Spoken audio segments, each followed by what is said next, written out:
Okay, welcome back to my first video of 2017. I wanted to take a minute to go through some changes, just some wiring updates that I'm doing on the old Bronco. And specifically the wiring update that I'm doing is I'm upgrading the original equipment alternator. Which is here, okay? Sorry for the mess, I'm in the middle of the project here. This is the original equipment alternator that came with the vehicle, or something similar. This is a recent replacement. It's a 65 amp factory alternator with a V-belt pulley, okay, which is this. All right, that's it right there. All right, and I'm taking it out. I've already taken it out, and I'm going to replace it with a 135 amp more modern alternator, also with a V-belt pulley. It's just sitting up here. All right. It's got a little different chrome cap on it. I bought it used. I bought the alternator used, but this is what we call in Ford circles a 3G alternator. It's 135 amp, and let me pull it out here. Okay, here's the 65 amp, and then here's the 135. This comes off, but it's just another V pulley. There we go. Okay, now this alternator has the voltage regulator built in. Okay, that's this right here. All right, this alternator also has twice the amount of amperage output as this one. This alternator is essentially a bolt-in replacement though, which is nice. But to do this right, you do have to do some wiring changes in your vehicle. Now, if you Google Mustang 3G alternator upgrade, you'll see all kinds of information about how to do this. The reason I'm making this video is because I want to show you some of the things that I'm discovering as I'm doing the upgrade. And I'll probably have one or two videos following this one. But one of the things that I discovered as I started to research this is that I don't have a factory harness, which I knew. I have what's called it's mainly Centech harness, and it's similar to like a painless or an aftermarket harness. So it's not an exact one-for-one replacement. So there's a few differences I wanted to go over.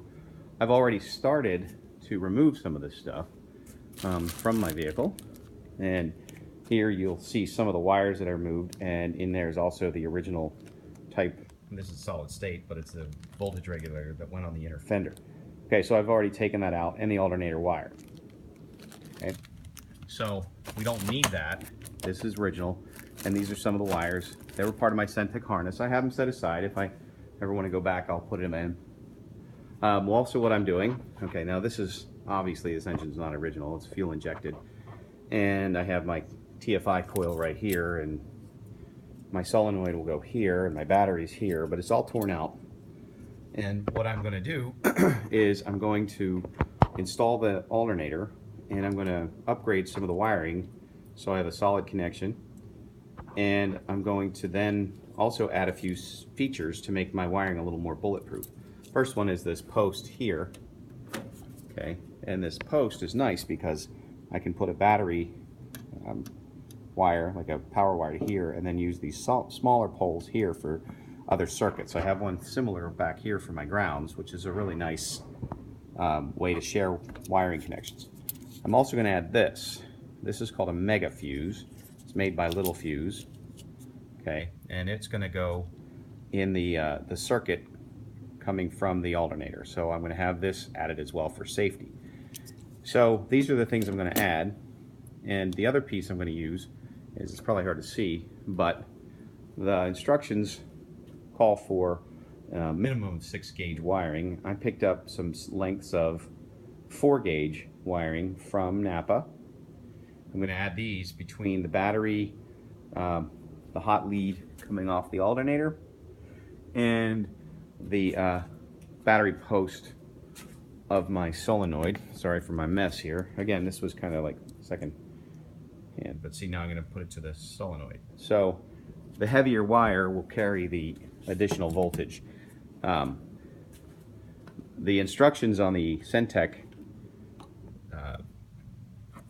the Centech instructions, the description regarding upgrading the alternator, said to not use the alternator wire that came with the system, which is this one here. I've cut it back and I'm going to pair it off and put it back in harness. So I can run this right off the alternator, right to the battery poles, and not rely on the internal wiring. The other piece of this is there's this wire here, this reg wire, S-reg. This wire comes from the voltage regulator.